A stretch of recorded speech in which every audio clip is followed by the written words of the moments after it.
My dear friends, I hope this finds you well. I saw a wonderful quote this week from the philosopher Arthur Schopenhauer, who said, "That's my dog's joining me here." He says, "The more unintelligent a man is, the less mysterious he thinks life is." I think that's a powerful idea. The more a person's mind is opened up, the more a person learns about the world and about themselves, the more they realize just how little they know and how tremendously mysterious everything really is. Unfortunately, in our lives of routine, and routine's so important, especially within a religious life of routine can sometimes pull a person away from the sensitivity, can numb one's sensitivity to the great mystery of life, and unfortunately, religious life as well can do that. And people become very rigid, and everything's done by rote, as opposed to having a sense of the great wondrous nature of reality. In our Parsha Mishpatim, it opens up with that powerful transition from literally the top of a mountain in last week's Parsha of receiving the Torah at Har Sinai to the bottom of a pit in the opening of Parsha Mishpatim, where we find the laws of an Eved Ivri, a Jewish slave, someone who through their poor life choices has basically had to become a slave in order to pay off their debt. And there's a well-known halacha that the Torah tells us that after 6 years, if a slave after 6 years wants to remain a slave, then the owner nails their ear to the doorpost. And it's quite a wild ceremony. And what's the message behind it? And so Rashi there tells us that the same ear that heard at Har Sinai, at Mount Sinai, that they are that they are free, and that God is our only master, that same ear of that person, they made a conscious decision now to become a slave. They have basically violated the very freedom that they've been given. And so because of that ear is nailed to the doorpost where we put the mezuzah, in which contains the parchment that proclaims the unity of God.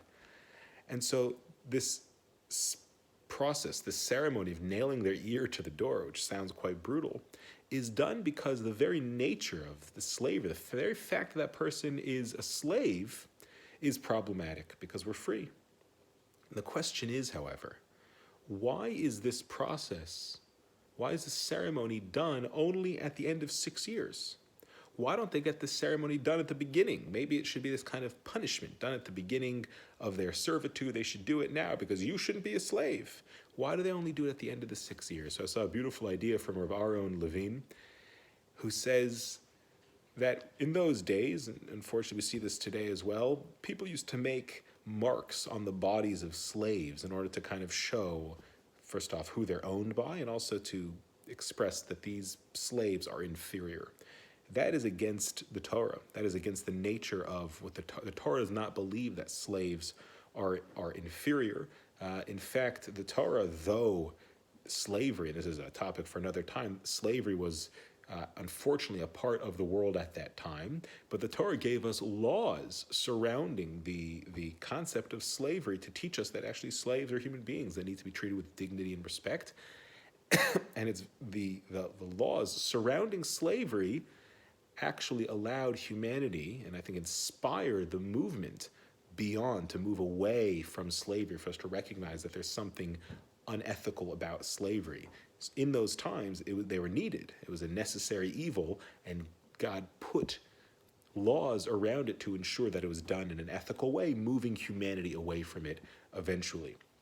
But nonetheless, Judaism, the Torah, does not believe that the slaves are inferior. So at the beginning of the process, we don't make a mark on them to show that they are inferior.